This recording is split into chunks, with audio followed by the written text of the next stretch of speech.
Yes, reka gusuhuze kandi nkwifurize kugubwa neza wowe ukurikiye Amedia TV, ye wumva kuri micro Nitete Manzi. Tugarutse mu makuru n'umwanya wa cryptocurrency, tukaba tugiye kwibanda kuri coin nshya yitwa Bytephone. Bytephone utwayikuye nayikuye muri Fonsex ho bayidu shishikarije zijya kumayiningwa kimwe cyangwa se zimayiningwa kimwe. Rero iyi coin mureba ni coin nziza cyane uko nayibonye. Cyambere iramayininga amasaha 28, icya kabiri irinjiza bari ferozi kuba bikeneye, icya gatatu izajya ku isoko vuba ni ku itariki 19 z'ukwezi kwa munani umwaka wa 2026. Mbibutse yuko Avem yo ari ku itariki ya mbere z'ukwa gatandatu. Hanyuma Tokcoin ni hagati y'ukwezi kwa munani n'ukwa 9. Hanyuma StarX ni hagati y'ukwa 9 n'ukwa 10. Murumva urwo ruhererekane. Hanyuma hagati aho ngaho Swapphone yo yavuze iti muri iki cyumweru turabakubita amakuru meza ashyushye, twitegure rero. Reka rero tugerekeho kuzo dufite, tugerekeho n'iyi Bytephone. Bytephone rero urajya muri iyo link mureba aho hasi munsi ya nimero za telefone, ndabaha link yayo. Hariho yewe na link ya WhatsApp, ya group ndetse ni ya Telegram. Hanyuma Avem yo turaza gukomeza kuri Telegram, niho twari tugeze. Ndaza kubibakomereza mbere kuko bayiregisteringa, ibindi twarabikoze. Hanyuma reka twiregisteringire iyi ngiyi Bytephone. Ariko itangazo rimwe naribagirwa kwa gatandatu, abakeneye kubafasha kuri izi coins zose tu mining kuri Avem, kuri Amedia TV, tutibagiwe OKX ndetse na Binance na Telegram. Ubwo izo ngizo zo ni izindi platforms nazo twazibashyiramo kwa gatandatu. Mwiyandikishe, ndakubita link mu mbuga duhuriyeho. Sorry, link list umuntu yandikeho, then yenda bambireba. Hanyuma cyangwa se umbwira uti nyandika, mpamagara umbwira uti nyandika, cyangwa se nyandikira kuri WhatsApp uti nyandika. Byoroshye wangubita kuri WhatsApp uti nyandika. Hanyuma gihe cyo ndi bukore ndakwandika. Hanyuma turo mubare wanyu niba nabakore ntago narenza abantu 20. Babaye 20 sinarenza abo ngabo nibo nakwakira. Ubwo urumva babaye benshi baba 20. Okay, twagiye rero. Fungura iyo link, numara kuyifungura deja irakuzana hano. Angahe ikuzanye urahita ureba muri iriya nguni y'iburyo hejuru muri tura tudomo dutatu, ukandemo bahita bakuzana kuri iyi page. Uzamure ugera ahanditse add to home screen, ukandemo bakuzane ahangaha kuri install, ukandemo. Hanyuma bakuzane ahangaha nanone kuri install, nayo uhite ukandamo. Iyi install nuyikandamo uraba urimo kudownloadinga iyi application binyuze muri Chrome.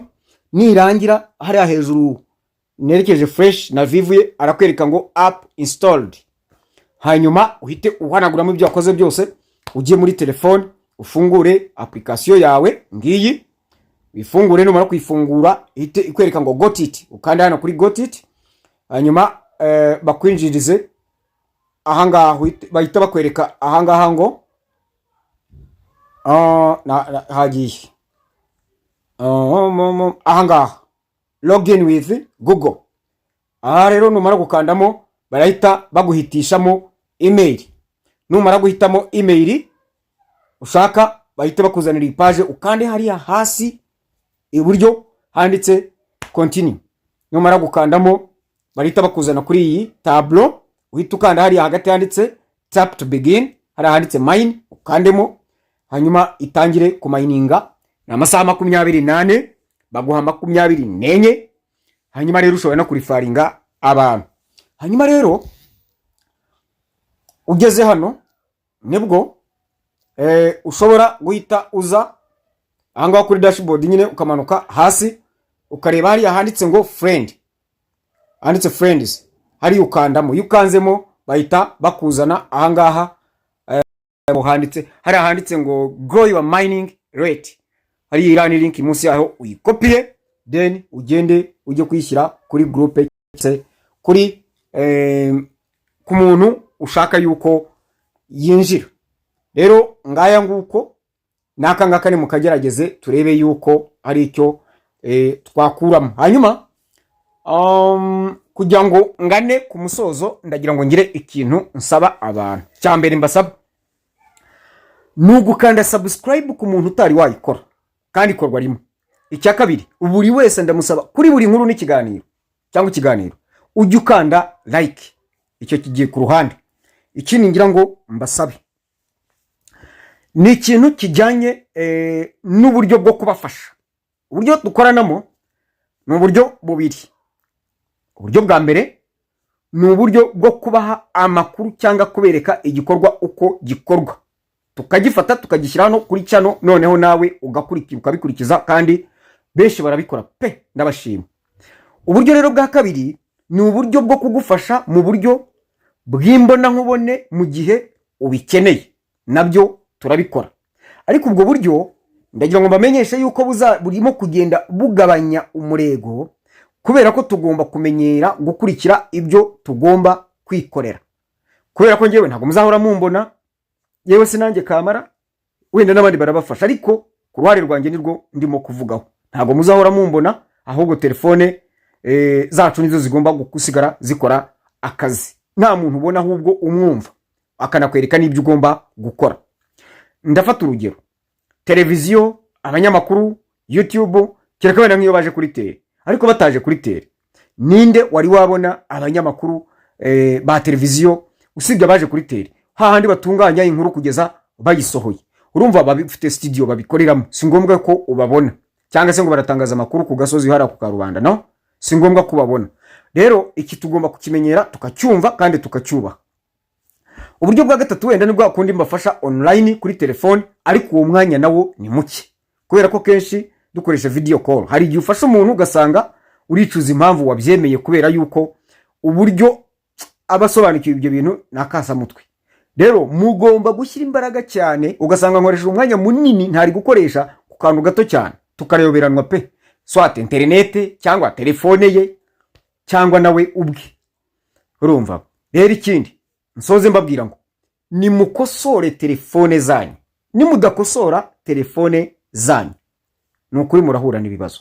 Kuko ari iyo gufasha umuntu ugasanga telefone arimo kurwana nayo ni telefone ifite ibintu idashobora kwakira.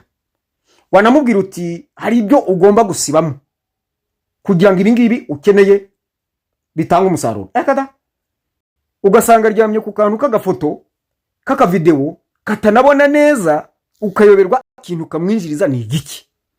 Ariko akantu bakubwira bati gashobora kukwinjiriza ukoresheje mega zawe zitarenze 100 ku munsi, akumva ako gafoto ke yifotoreje munsi y'igiti. Ikibazo nyamara ugasanga iyo ari kuri TikTok akurikiranye babandi baba basetsa bavuga ibintu sinamenya by'ibishegu n'ibiki, ho ugasanga nta kibazo afite. Ibyo bintu murumva ari ibintu bitaraga. Rero nimujya no gushaka ubufasha, mugende mwibuka yuko ibyo mugiye gufashwamo mubifitemo inyungu cyane. Mworohereze abajya kubafasha kugira ngo akazi korohe, dukoresha umwanya, kandi nawe urawukeneye uwo mwanya, ariko nizo nyungu nawe uzibone. Rero nagira ngo mbasezeranye yuko kubafasha ntibihagaze, nubwo mbabwiye gutyo kubonana wenda ni gake, ariko naho bibonekeye kosora igikoresho cyawe ku buryo nubona gifite n'ikibazo bakakubwira bati kora utyo kugira ngo turebe ko ari cyo byatanga, wemere ubikore, kubera ko ntago ari ibiba bigiye kubyica. Ariko hari ubibwira akumva yuko umuhemukiye, amafoto ye, amavideo ye, kibaza uyaryamo umutsima, uyaryamo iki? Ni ikibazo. Icyo mukiteho kandi mu gihe agaciro. Nibitaba ibyo cryptocurrency ntayo muzashobora. Cryptocurrency isaba ubumenyi, igasaba umwanya, igasaba ubushake.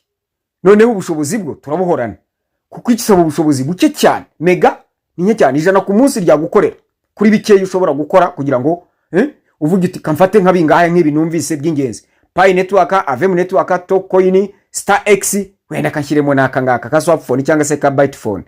Rero nawe nizo mpanuro nagira ngo ntange nongereho hano, naho ibindi buri wese afite uko agirwa inama cyangwa yigira inama. Nahanyu kandi naha twese dufatanye kugira ngo twese turebe ko izi nyungu tugamije twazigeraho. Mugubwe neza rero, ndabakunda cyane. Makuru nakagaruka. Ciao ciao.